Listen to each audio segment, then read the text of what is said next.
یزید ظلم کی رات، حسین صبح کا جلوہ یزید ظلم کی رات، حسین شمع ہدایت، حسین راہ نجات، حسین شمع ہدایت، حسین راہ نجات، ستون کلمہ حق ہیں انہی کے پائے سے بات، ستون کلمہ حق ہیں انہی کے پائے سے بات، عطا کی گلشن اسلام کو انہی نے حیات، یہی سبب ہے کہ ذکر حسین قائم ہے، انہی کی دم سے زمانے میں دین قائم ہے۔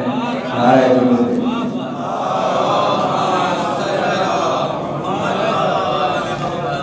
ابھی ذاکر اول سے بابا حسین السلام کی شان میں نسیم امروی صاحب کا کلام سماعت فرمایا آپ نے، تو یہ بند سماعت فرما دیں، پتہ ہے یہ نسیم امروی صاحب کا پتہ ہے۔ حسین پے کرے انسانیت کی جان تو ہے، حسین پے کرے انسانیت کی جان تو ہے، زمین صبر و تحمل کا آسمان تو ہے، نہ صرف دین محمد کی عز و شان تو ہے، رہے حیات میں سالار کارواں تو ہے، اور جہاں کو خواب فنا سے جگا دیا تو نے، جہاں کو خواب فنا سے جگا دیا تو نے، اور بقا کے واسطے مرنا سکھا دیا تو نے۔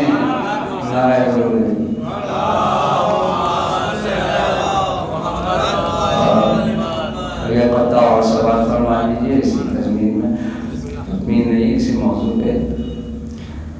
مثال ضرب خندق کربلا کا کام زندہ ہے، مثال ضرب خندق کربلا کا کام زندہ ہے، نبی کا نام روشن ہے، خدا کا نام زندہ ہے، وہاں ضربت علی کی اور یہاں شبیر کا سجدہ، انہی دو قوتوں سے آج تک اسلام زندہ ہے۔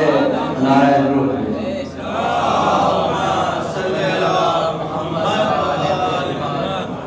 دبیر صاحب کے 2-3 بند اور اس کے بعد رضوان نام ور و مبارک درے جناں، اور روح الامی کو سدرہ مسیحا کو آسمان، اختر کو برج گر کو صدف گل کو بوستان، اور مجھ کو جناب شاہ شہیداں کا آستان، پایا یہ جس نے عرش اولا اس کا ہو گیا، اور جس کے ہوئے حسین خدا اس کا ہو گیا، اور کر مدحت حسین اسی میں نجات ہے، دنیا بے ثبات کو ان سے ثبات ہے، بے عیب حق کی ذات ہے یا ان کی ذات ہے، حکم ان کا اور کلام مجید ایک بات ہے، کس منزل نیاز کے سالک حسین ہیں، اور جب تک خدا کا ملک ہے مالک حسین ہے، ایمان کی سند ہے محبت حسین کی، اور مثل نماز فرض ہے طاعت حسین کی، 70 حج ہے ایک زیارت حسین کی، اور لازم ہے کائنات پہ بیعت حسین کی، اور دنیا و دین کا بیت مولا سے چین ہے، اور ایمان زیر دست جناب حسین ہے۔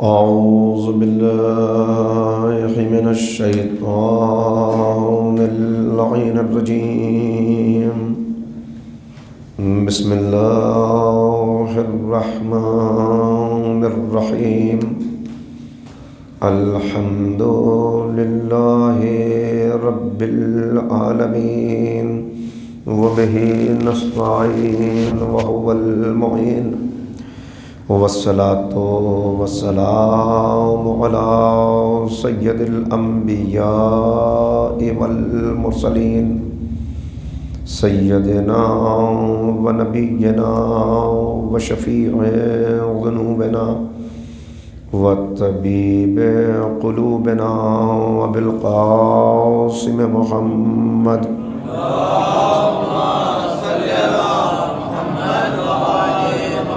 وآله الطيبين الطاهرين المعصومين المظلومين المنتخبين المنتجبين. أما بعد فقد قال الله تبارك وتعالى في كتابه المجيد وفرقانه الرشيد وقوله الحق. بسم الله الرحمن الرحيم.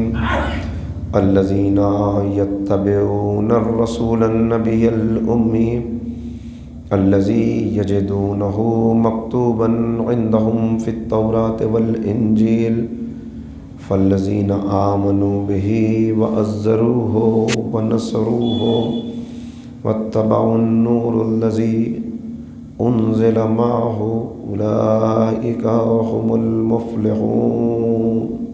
صدق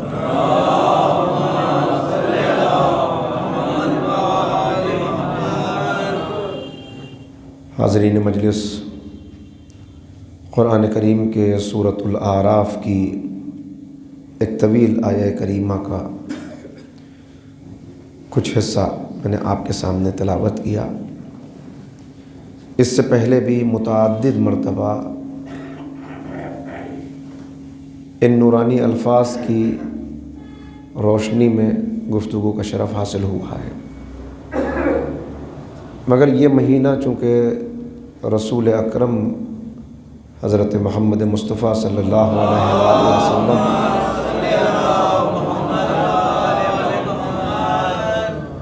پیغمبر اکرم کا ذکر یوں بھی ہماری محفلوں میں، ہماری مجلسوں میں ذرا کم ہوتا ہے، اور یہ الزام بھی لگایا جاتا ہے کہ ہم ذکر پیغمبر اکرم نہیں کرتے. لہذا میں نے چاہا کہ کچھ پیغمبر اکرم کی سیرت کی روشنی میں آپ کے سامنے باتیں عرض کی جائیں. جو آخر کے الفاظ ہیں اولئک هم المفلحون، وہی لوگ ہیں جو کامیاب ہیں.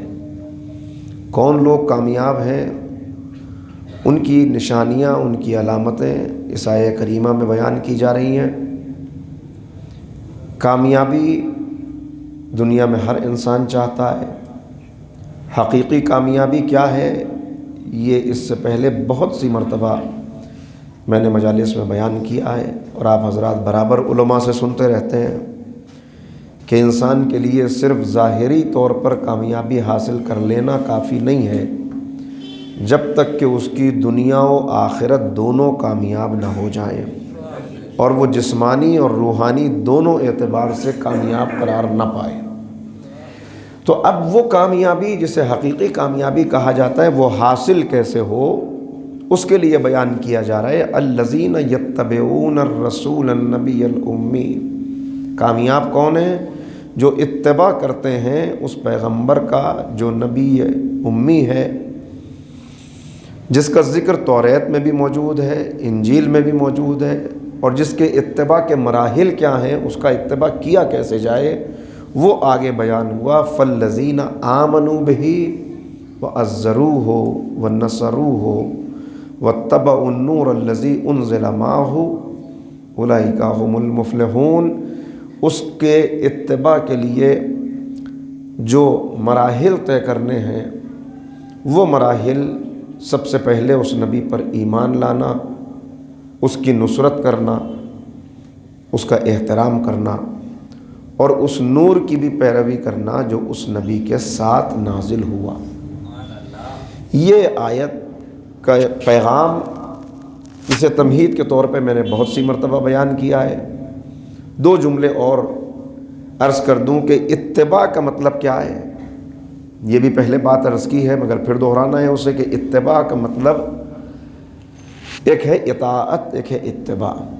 دونوں میں فرق یہ ہے کہ اطاعت انسان زبردستی بھی اس سے کرائی جا سکتی ہے، جبریہ بھی انسان اطاعت کر لیتا ہے، محکوم حاکم کی اطاعت کرتا ہے، غلام آقا کی اطاعت کرتا ہے، چھوٹا اپنے بڑے کی اطاعت کرتا ہے، دل چاہے یا نہ چاہے بہت سی مرتبہ اطاعت کرنے پہ مجبور ہوتا ہے، لیکن جب انتہائی درجے کی محبت اور انتہائی درجے کی اطاعت یہ دونوں ایک جگہ جمع ہو جائیں تو اتباع بنتا ہے۔ یعنی اتباع میں اطاعت انسان جبرن نہیں کرتا، انسان سے بزور شمشیر، بزور قوت، بزور حکومت، بزور اقتدار، بزور دولت اطاعت نہیں کرائی جاتی، بلکہ جہاں محبت کمال پہ پہنچی ہوئی ہو اور وہ محبت ہی محرک بنے اطاعت کا، تو ایسی اطاعت کو اتباع کہا جاتا ہے۔ ایک صلوات پڑھ دیں مل کے محمد۔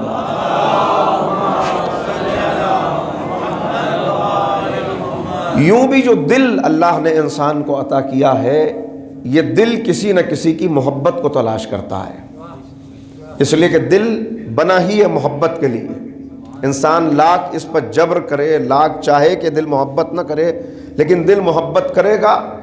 غالب کو کہنا پڑا کہ غم عشق گر نہ ہوتا غم روزگار ہوتا۔ اگر عشق نہیں ہوگا حقیقی تو دنیا کی محبت ہوگی، لیکن کوئی نہ کوئی محبت اس دل میں آتی ضرور ہے۔ دل ہے تو کوئی دل ربا بھی ہے، دل ہے تو عشق بھی ہے، اس کو روکا نہیں جا سکتا۔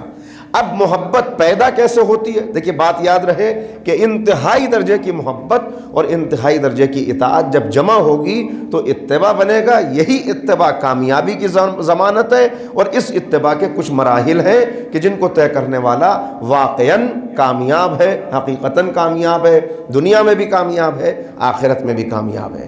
چاہے وہ دنیا میں ہمیں کامیاب نظر نہ آئے اس لیے کہ ہمارے معیارات دوسرے ہیں، لیکن حقیقتاً وہ کامیاب ہے۔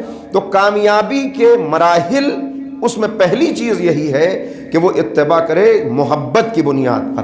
اور میں نے عرض کیا کہ محبت، دل بنا ہے محبت کے لیے، اس میں محبت ہوگی ضرور۔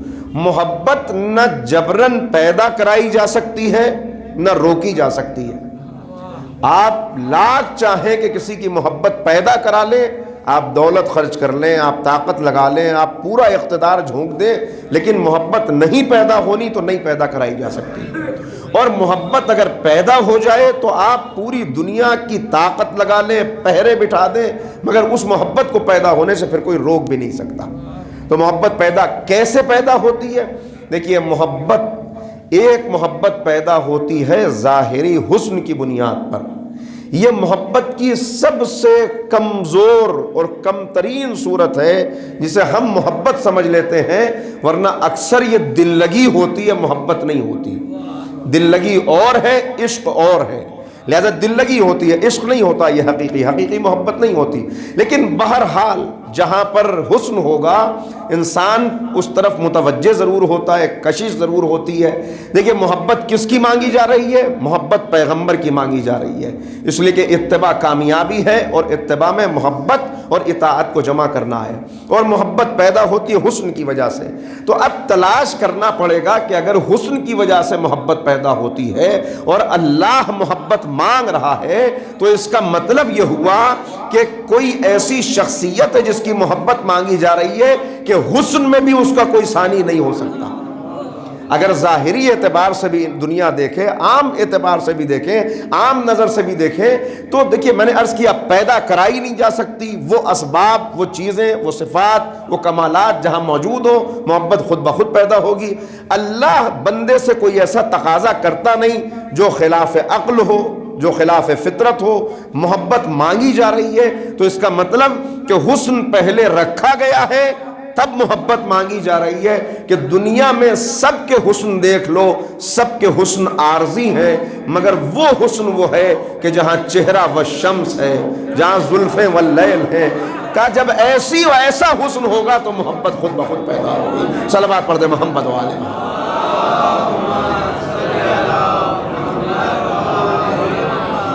دوسرا سبب جو محبت کا قرار پاتا ہے وہ یہ ہے کہ طبیعت انسان کی کمال طلب ہے، انسان ہمیشہ کمال تک پہنچنا چاہتا ہے۔ یہی وجہ ہے کہ آپ ظاہری دنیا میں بھی اگر دیکھیں تو انسان اگر ظاہر پرست بھی ہے، اگر دنیا پرست بھی ہے، اگر دولت پرست بھی ہے، تب بھی یہ چاہتا ہے کہ کمال تک پہنچے۔ دولت ہو تو قارون کا خزانہ جمع ہو جائے، ساری دولت میرے ہی پاس ہو، استعمال کتنی کرنی ہے، اس کے لیے واقعاً کتنی دولت کی ضرورت ہے، یہ نہیں سوچتا، چونکہ طبیعت کمال طلب ہے اور اس نے کمال کو غلط جگہ تلاش کیا۔ اگر دولت کو کمال سمجھا تو اب دولت چاہے گا کہ ساری دنیا کی دولت میری ہی تجوری میں جمع ہو جائے، میرے ہی پاس آ جائے، اس سے بحث نہیں کہ میری ضرورت کتنی ہے۔ اگر اقتدار چاہے گا تو اقتدار حاصل کرنے والا کسی منزل پر رکتا نہیں ہے۔ آپ دیکھیں آج بھی کتنے افراد آپ کو نظر آ جائیں گے کہ پیر قبر میں لٹکے ہوئے ہیں، قوتیں جواب دے گئیں، ضعف اور کمزوری اتنی آ گئی کہ اپنے آپ کو سنبھال نہیں پا رہے، لیکن اس کے باوجود اقتدار کی ہوس، اقتدار کی بھوک یہ ختم نہیں ہو رہی۔ کیوں؟ اس لیے کہ جو کچھ چاہتا ہے انسان اسے کمال تک حاصل کرنا، زیادہ سے زیادہ مل جائے۔ تو کمال، دوسری محبت پیدا ہوتی ہے کمال سے، ایک محبت حسن سے پیدا ہوگی، دوسری محبت کمال سے پیدا ہوگی۔ تو اب جب کمال سے محبت پیدا ہوگی تو جتنا جتنا کمالات ملتے چلے جائیں گے اتنی محبت بڑھتی چلی جائے گی۔ بس جس نے جس کے اندر جو کمال دیکھا اس سے محبت پیدا ہو گئی۔ کسی نے کسی اداکار سے محبت کی، کسی نے کسی لیڈر سے محبت کی، جس نے جو کچھ بھی دیکھا کمالات، وہ محبت پیدا ہوتی چلی گئی۔ اللہ نے اپنے حبیب کی محبت مانگی تو پہلے سارے کمالات کو ان کی شخصیت میں جمع کر دیا۔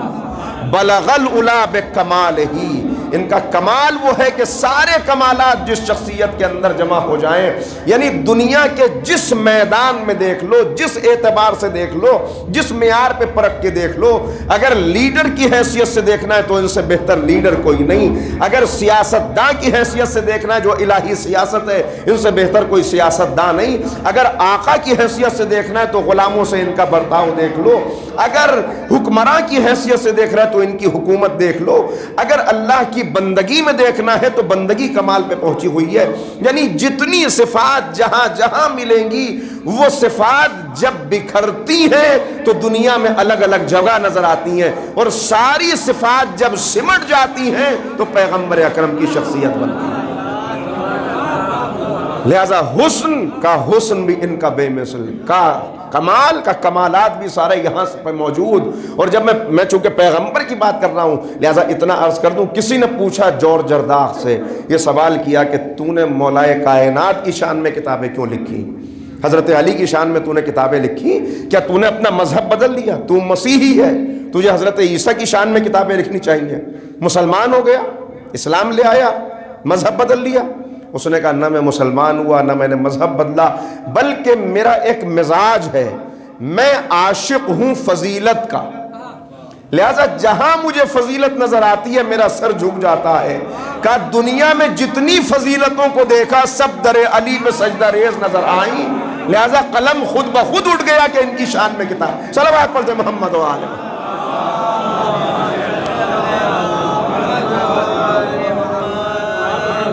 تیسرا محرک جو محبت کا ہوتا ہے وہ یہ ہوتا ہے کہ انسان کا کوئی محسن ہو، کسی نے احسان کیا ہو، اگر احسان شناس ہے تو اس سے خود بخود محبت پیدا ہوگی۔ احسان شناسی کا تقاضا ہے محبت کا پیدا ہو جانا، چاہے وہ محسن محبت کا تقاضا نہ کر رہا ہو، لیکن احسان کیا تو اب احسان کرنے والے سے خود بخود محبت پیدا ہو جائے گی۔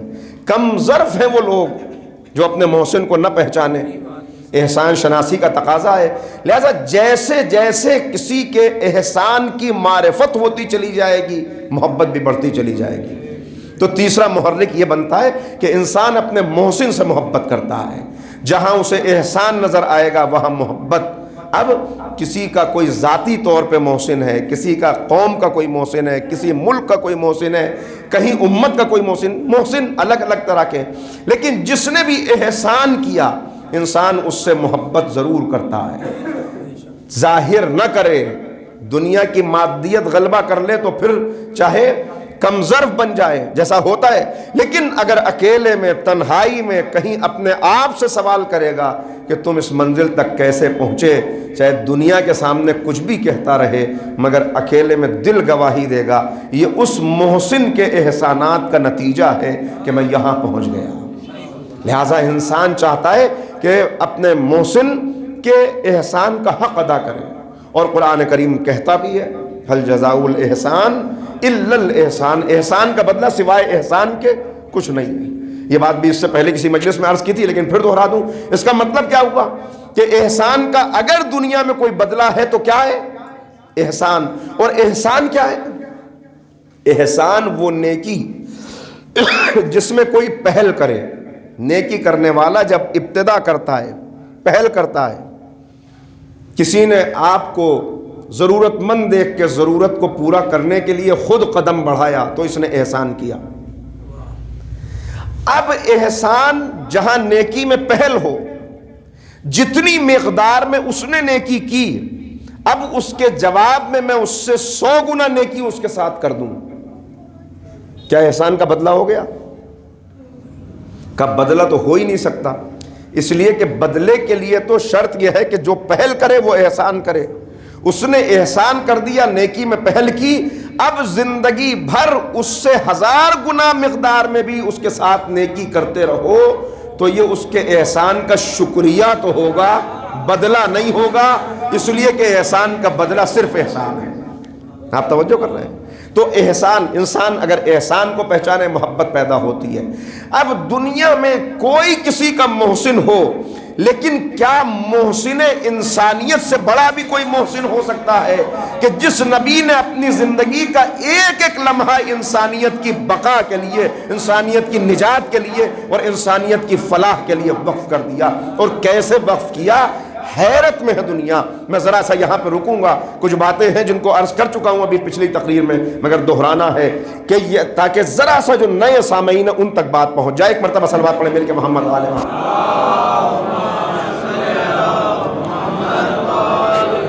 کیسا احسان ہے جو پیغمبر نے کیا؟ اللہ اکبر! احسان دیکھیے، ویسے بھی یہ یاد رکھیے گا کہ بدلے کا تصور اس وقت پیدا ہوتا ہے جب محسن کی طرف سے احسان کا سلسلہ رک جائے۔ اول تو بدلہ ہے نہیں احسان کا، لیکن تصور بھی بدلے کا کب پیدا ہوتا ہے؟ جب کسی نیکی کرنے والے کی طرف سے نیکی کا سلسلہ رک جائے تو اب بدلے کا سلسلہ شروع ہوگا۔ ارے 1400 سال گزر گئے، وہ احسان پہ احسان کیے جا رہے ہیں، ہم احسان پہ احسان اٹھائے جا رہے ہیں، ابھی ان کی طرف سے احسان کا سلسلہ رکا نہیں تو بدلے کا تصور کہاں سے پیدا ہوگا؟ اور 1400 سال گزر جائیں تب بھی ان کی طرف سے احسان میں کوئی کمی آنے والی نہیں۔ وہ مسلسل احسان کرنے والے ہیں، ہم مسلسل احسان اٹھانے والے ہیں۔ کیسا احسان؟ میں نے عرض کیا تھا کہ دنیا میں جتنے انقلابات آئے ان سارے انقلابات کو آپ دیکھیں اور پیغمبر اکرم کے انقلاب کو سامنے رکھیں، کبھی انقلاب لانے والے آپ کو ایسے زخمی نظر نہیں آئیں گے، ایسے عالم میں نظر نہیں آئیں گے کہ جیسے پیغمبر اکرم کا انقلاب ہے۔ انقلابات آئے دنیا کے اندر، بڑے بڑے انقلابات، بڑا ذکر ہوتا ہے مارکس اور اینجلس کا کہ انہوں نے انقلاب بپا کیا، انہوں نے فکر دی انقلاب کی، لیکن یہ سارے انقلابات وہ روس میں بپا ہوا ہو یا جرمن میں بپا ہوا ہو، انقلاب کی فکر دینے والے کہیں اور بیٹھے ہوئے تھے، انقلاب کسی دوسرے ملک میں بپا ہو رہا تھا۔ انہوں نے کتاب لکھی، انہوں نے نظریہ دیا، انہوں نے فکر دی، فکر دینے والا کہیں اور ہے، انقلاب کہیں اور بپا ہو رہا ہے۔ یعنی فکر دینے والا فکر تو دے رہا تھا، مگر اقبال کی زبان میں وہ غازی گفتار تو تھا، غازی کردار نہیں تھا۔ وہ قلمکار تو تھا مگر اس کے اندر یہ صلاحیت نہیں تھی کہ خود انقلاب بپا کر سکے، لہذا اس نے نظریہ دیا، اس نظریے کی بنیاد پہ کہیں اور انقلاب آیا، خود انقلاب میں اس کا کوئی حصہ نہیں ہے۔ مگر پیغمبر اکرم کا انقلاب وہ انقلاب ہے کہ انقلاب کا نظریہ بھی خود دیا اور انقلاب ایک ایک لمحے پیغمبر نے خود بپا کیا، ہر جگہ پیغمبر اکرم خود موجود ہے اور ایسا عظیم انقلاب بپا کیا۔ آپ مائکروسکوپ لے کر دیکھ لیں، کوئی ایک ذرہ بھی عرب کا ایسا نہیں ہے کہ جسے پیغمبر نے بدلے بغیر چھوڑ دیا ہو۔ دوسری چیز، انقلاب جہاں بھی بپا ہوتا ہے وہ انقلاب عام طور پر کسی ایک یا دو زندگی کے شعبوں میں آتا ہے، سارے شعبوں میں انقلاب نہیں آتا۔ اگر سیاسی شعبے میں انقلاب آئے گا، معاشی شعبہ متاثر نہیں ہوگا۔ اگر معاشی شعبے میں انقلاب آئے گا، مذہبی شعبہ متاثر نہیں ہوگا۔ کیوں متاثر نہیں ہوتا؟ اس لیے کہ عام طور پر یہ انقلابات لانے والے انسان کا ظاہر تو بدلتے ہیں، باطن بدلنے میں کامیاب نہیں ہو پاتے، اور جب تک باطن نہ بدلے ظاہر کی تبدیلی بھی کوئی فائدہ نہیں پہنچاتی۔ جب باطن بدل جاتا ہے تو ظاہر خود بخود بدل جاتا ہے، اور پھر جو تبدیلی آتی ہے وہ دائمی تبدیلی ہوتی ہے۔ زمانہ گزرتا رہے، ادوار آتے رہے، حکمراں بدلتے رہے، مگر وہ انقلاب کبھی متاثر نہیں ہوتا جو انسان کے باطن کو تبدیل کر کے لایا جائے۔ پیغمبر اکرم نے وہ انقلاب برپا کیا کہ سیاسی شعبہ ہو، معاشرتی شعبہ ہو، مذہبی شعبہ ہو، روحانی شعبہ ہو، زندگی کا کوئی شعبہ بغیر متاثر ہوئے نہیں رہ سکا، اس لیے کہ آپ نے ظاہر کو نہیں بدلا، انسان کے دل کو بدل کے رکھ دیا۔ جب دل بدل جائے، جب باطن بدل جائے تو، مگر کیا آسان تھا؟ بس محسن کیسا محسن ہے، اس کے بعد اگلا آگے بڑھوں گا، کیا یہ آسان تھا؟ ذرا سا تصور کریں اور ذرا سوچیں کتنے مصائب ہیں جو خود پیغمبر نے برداشت کیے۔ اسی لیے یہ انقلاب سب سے اعلیٰ ترین انقلاب ہے، اسی لیے یہ انقلاب ایک یونیک قسم کا انقلاب ہے جس کی کوئی مثال دنیا میں نہ آ سکی ہے، نہ کبھی لائی جا سکتی ہے۔ ہاں، اس انقلاب کی کوئی مثال آئے گی تو اسی خانوادے سے آئے گی، آئے گی تو اسی خاندان سے آئے گی۔ اس لیے کہ یہ انقلاب کیوں برپا ہوا؟ اس انقلاب نے سب کچھ بدل کے رکھ دیا، اور اس انقلاب کے نتیجے میں جو لوگوں کے حقوق کو پامال کرنے والے تھے وہ خود حقوق کے محافظ بن گئے۔ جو اپنے فرض کو پہچانتے نہیں تھے وہ فرض شناس۔ ہم کیسے کسی کو پہچانتے ہیں؟ دیکھیں، کسی شخصیت کو جب پہچاننا ہو دو چیزیں دیکھی جاتی ہیں، اس نے اپنے بزرگوں سے کیا لیا، اپنے بعد والوں کے لیے کیا چھوڑا، اس نے اپنے معاشرے سے کیا لیا اور معاشرے کو کیا دیا۔ پیغمبر اکرم نے بزرگوں سے کیا لیا اور بعد والوں کے لیے کیا چھوڑا؟ اگر اس معیار پہ دیکھیں تو ایک ہی جملہ کہہ سکتا ہوں کہ جس کے بزرگوں میں جناب ابراہیم جیسے خلیل اللہ اور جناب اسماعیل جیسے ذبیح اللہ ہو، اسے کیا وراثت ملی ہوگی اس کا اندازہ عقل لگاتی رہے مگر لگا نہیں سکتی، حاشیہ خیال میں نہیں آ سکتا۔ اور جس نے اپنے بعد والوں کے لیے حسن و حسین جیسی شخصیات چھوڑ دی ہو، فاطمہ جیسی صاحبزادی چھوڑ دی ہو، پھر اس کے بارے میں یہ سوال کرنا کہ کیا چھوڑا؟ ایسی پاکیزہ نسل چھوڑی جسے قرآن شجرہ طیبہ کہہ رہا ہے، اور ایسا عظیم وارث چھوڑا کہ اب پھر دنیا میں انقلاب آئے گا تو اسی گھرانے سے آئے گا، اور وہ انقلاب دائمی انقلاب ہوگا، وہ انقلاب بدلنے والا۔ تاجیل ظہور کے لیے ایک صلوات پڑھیں ملک محمد والا۔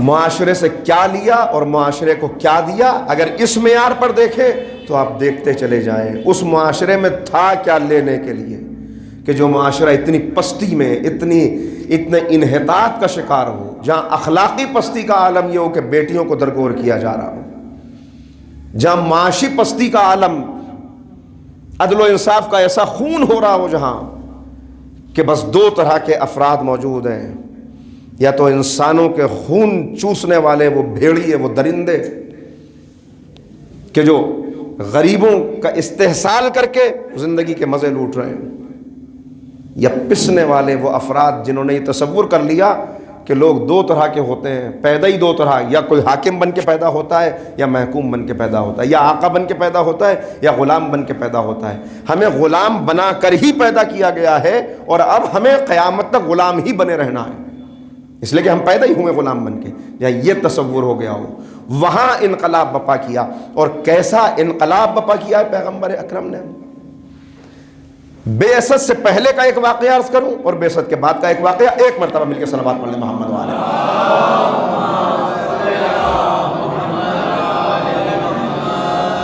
بعثت سے پہلے، ابھی پیغمبر نے دعویٰ نبوت نہیں کیا ہے، اس وقت چونکہ عرب میں مکے کے اندر کوئی قانون نہیں ہے، مکہ ایک قبیلے کا شہر ہے، جس کی تلوار کی دھار تیز ہے وہی سارے حقوق اپنے حق میں لے سکتا ہے، وہی لوگوں کا استحصال کر سکتا ہے، وہ سب کو غلام بنا سکتا ہے، کوئی قانون نہیں ہے۔